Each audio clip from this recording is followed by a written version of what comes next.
Hey there, beautiful souls, and welcome to another episode of Empowered You, the podcast where we talk all things healing, growth, and turning pain into power.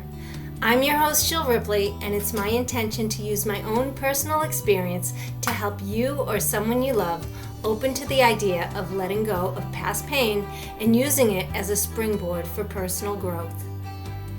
Much of what I share here is inspired by my book, Empowered by the Storm, Releasing the Past and Embracing the Light. If anything I say resonates today, you can dive deeper with me at empoweredbythestorm.com or grab a copy of the book on Amazon. In previous episodes, we've talked a lot about self-love, healing, and honoring your needs. Today, I want to share with you one practice that has helped me deeply in all of these areas, and that is meditation. Let me start by asking you a question. When was the last time you sat in silence with yourself and just breathed?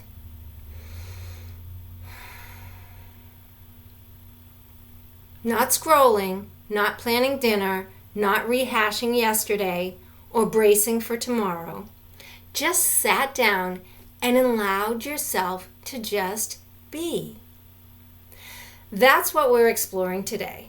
Not as some lofty spiritual practice or wellness trend, but as a powerful way to reconnect to your core, your peace, your presence, your true self.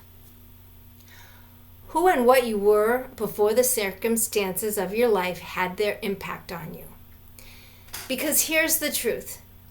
In a noisy world full of endless input, meditation becomes a radical act of self-love.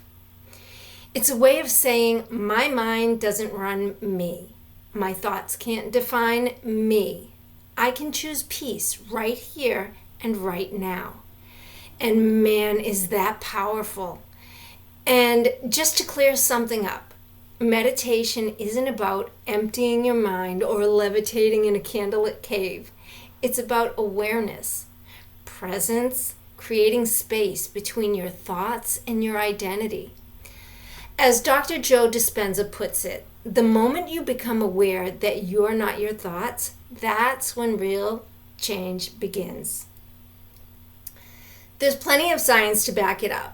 Studies from Harvard Medical School have shown that regular meditation can actually restructure your brain, shrinking the amygdala, your fear center, and strengthening the prefrontal cortex, which governs focus, compassion, and decision making. Translation: meditation literally helps you rewire your brain to respond instead of react, to feel instead of fight or flee, and to choose your response instead of reacting to circumstances and spiraling. So, what does this mean for your actual life? It means when you get cut off in traffic or someone says something hurtful, your nervous system isn't immediately hijacked. You have more space, more calm. You can pause and breathe and choose a loving, or at least a more metered response, not just a reactive one. That's the power of a practiced mind. If you've been through trauma, you know how easy it is to live in a constant state of fight or flight. Your nervous system is always active, scanning for danger, even when none is present. Meditation helps shift you into the parasympathetic state, and that's the rest, restore, and recover state. This is where healing happens. Think of it like this. Trauma disconnects us from the present. It yanks us into the past, or it projects us into a fear-based future. But meditation, it anchors us in the here and now, where safety, breath, and clarity live. I'll be honest, I didn't always love meditation. I used to be like so many people who would say, I just can't meditate. I would like to meditate, but I just can't. I would try to sit in silence and the myriad of thoughts would just flood in. I would get so frustrated because I couldn't stop them. What I didn't realize at the time was I wasn't supposed to try to stop them. What a relief this was when I finally caught on to this. Instead of trying to dispel the thoughts, I learned that focusing on the breath or a mantra would automatically reduce my focus on the thoughts. You literally can't think of two things at the same time. So if you're thinking about your breath or a mantra, you can't be thinking of thoughts. I learned this back in 2012 when I was going to Quincy College for exercise science. One of my professors had a Pilates studio, and she invited me to an event that she was having with a meditation teacher named Andy Kelly. They called him the Boston Buddha. If you have a chance, you can look him up at thebostonbuddha.com. He was great. Needless to say, I was intrigued, so I went. This decision turned out to be life-changing for me. For the first time ever, I was actually able to feel as though I was meditating. One of the things Andy had us do was to focus on our breathing, and then he introduced the mantra, so hum. Breathing in, we would think so, and breathing out, hum. It was so simple, but so effective. So hum. So hum. I left the meeting that night and I was hooked. I've been practicing ever since. Not that I was perfect after this, but from this session, I took away the idea that you don't have to control your thoughts. You just need to notice when you're having them and release them, and then they no longer control you.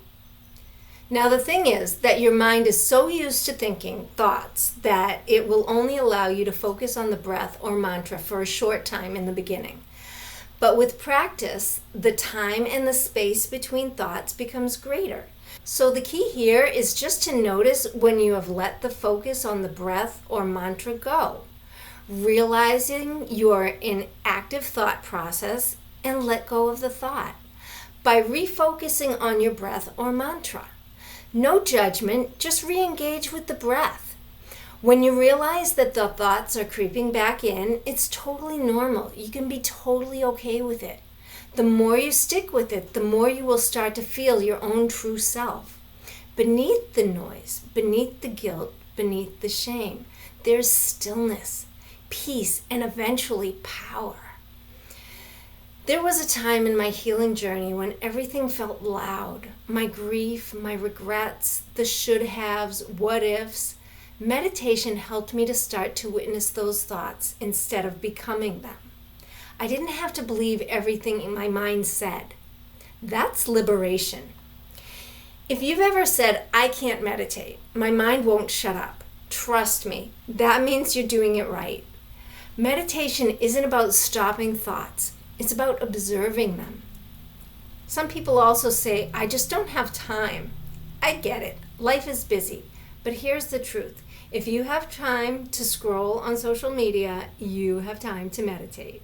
Even if it's just 2 minutes of stillness, it's better than none. It's not about quantity, it's about consistency. Think of your mind like a snow globe. When it's shaken, everything feels cloudy and you can't see. But when you sit still, even for a few breaths, the snow begins to settle. And that clarity, that's where your intuition lives. Your mind's like a puppy. It wanders. Your job is to gently lead it back with kindness, not punishment. You don't need incense, mantras, or 45 minutes of silence, unless you want these things. Meditation can be 3 minutes of focused breathing, just sitting in the car. A walk in nature where you listen instead of scrolling on your phone. Repeating a simple phrase like, I am safe, or I am here as you breathe. Here's a practice I often recommend to people new to meditation. First thing you need to do is just sit or lie down in a comfortable space. Close your eyes. Bring your attention to your breath. Inhale for a count of 4. Hold for 4. And exhale for 6.